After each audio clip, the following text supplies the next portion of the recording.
Ako po pala si James Macalianza, dito Victorator ng 30cm, dito Shirt Carito Luna Plaza. Nagamit ko ito ng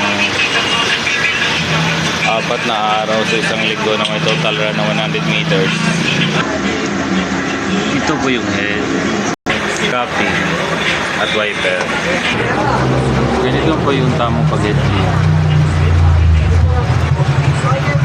Tapos mag-headling, panatiling punasan ng cabin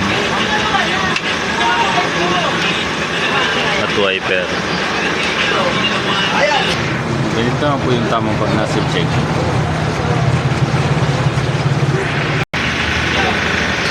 Buo naman po siya.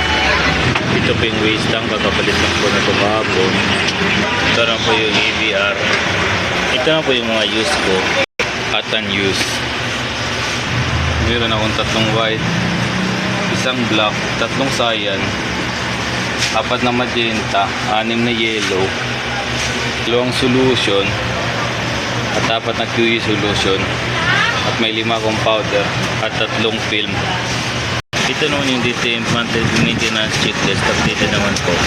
Ito naman po yung daily output recording from May 4 to May 15. Updated naman po. At dito na po magtatapos yung vlog ko. Maraming salamat po.